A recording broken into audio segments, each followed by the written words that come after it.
Hi, I'd just like to welcome everyone to Yarraman Park and just say how happy I am with all the horses and how valuable our staff here are and some of the great people we have working with us to make the farm what it is today. We're really delighted with the horses, the stallions. They're really in fantastic condition and we couldn't be more excited about the coming season with the Am Invincibles, Magic Alberts, and now with the Hinchinbrooks about to run. We think it's an extremely exciting time for the farm and everything's in really good shape for a great spring. The horses look great, they're fit and well, and they're really suited to Australian conditions, which I think is so important these days, and you know, the next couple of years are going to be very exciting times for us. The first horse we're going to show you today is going to be Hinchinbrook. Obviously he's a son of Fastnet Rock and he's out of Snippett's Lass, so he is a three-quarter brother to Snitzel. So really, since we've got the horse, Snitzel's sort of gone to another level. It's given us great confidence with this horse. He's fully booked this year in his fourth year, so that's a very encouraging sign, and he's just about to have his first runners. They've sold very well in all the sales. He was a very A-grade 2-year-old, which I believe they have to be the sprinters to make the stallions in this country. In Australia, if you look at our size table, all our sprinting stallions were good 2-year-olds, and most of them have to have the right profile. This horse had 14 starts. He ran in 9 Group 1s, and he was placed in 5 of them.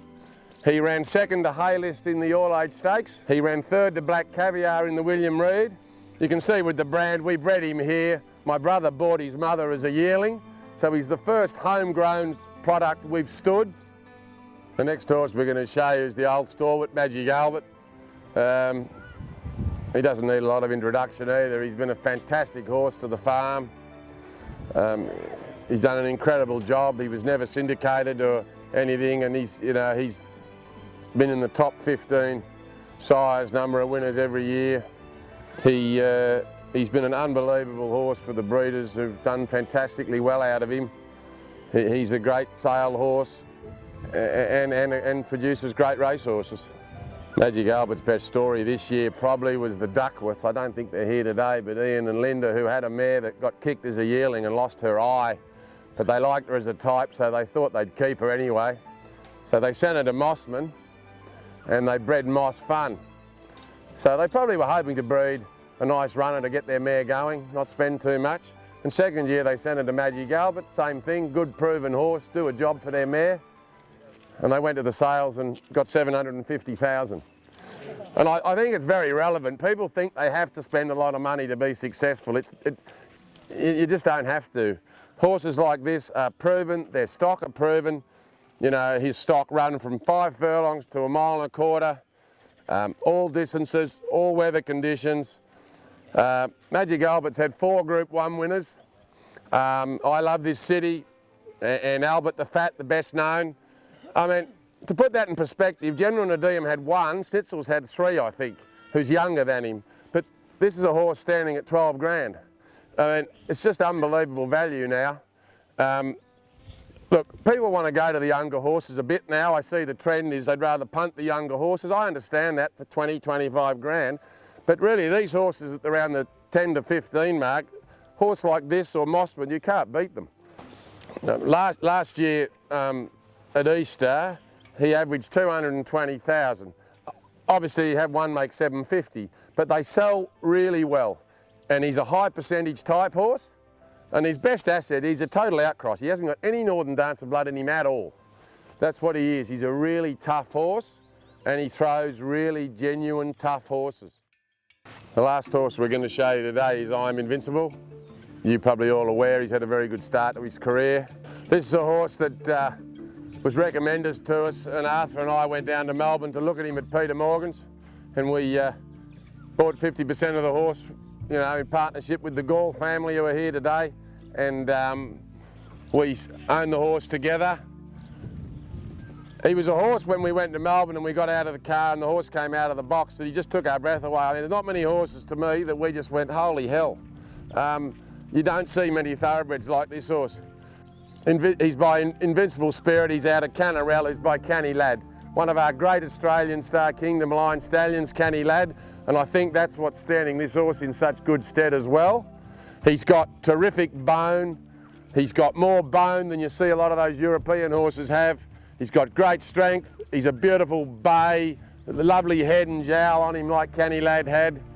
And this horse was an amazingly fast horse. His first start in Sydney, he won by 6 with his head on his chest. And he just got beaten by Forensics. She went on to win the Golden Slipper. And he had trouble as a 3-year-old, came back at 4 and Takeover Target beat him a long neck, I think, in the Goodwood. And they spaced the rest. So he had the form lines and he was a serious racehorse. We probably never saw the best of him. Now obviously, most of you know he's leading First Season Sire. He finished double in front of any of the others, and no discredit to Denman and Medaglio Doro, they're very good horses. This horse finished double where they are. He had 17 2-year-old winners, he's had 5 stakes winners. That puts him in the category, I think Redout's had 1, Stitzel had 1 in his first year. Sebring I think had 4, Exceed and Excel had 4 or 5, Northern Meteor had 3 stakes winners in his first year. Now, I'm not going to say he's going to be as good as them, but he's had as good a start as those horses with inferior mares. So look, we're really excited about him. We're hoping and we think he can come on to be one of our great stallions.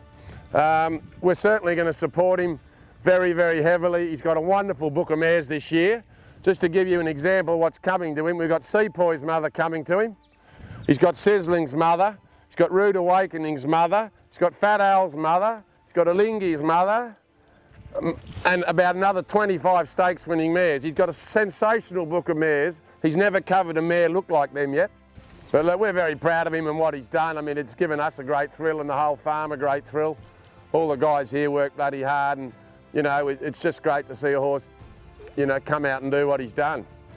And I think that's the whole key to breeding in Australia. They've got to suit this part of the world, and some of the nicest horses don't. We try to stick now with the colonial horses, a farm of our size, sort of we're only a smaller farm taking on the bigger guys, but try and stand our horses at nice sensible fees. And I just want to thank everyone for coming. I know you've all got lots of studs to go to and everything else, and I appreciate you coming to have a look at the horses. And I hope you have a great weekend. Thank you.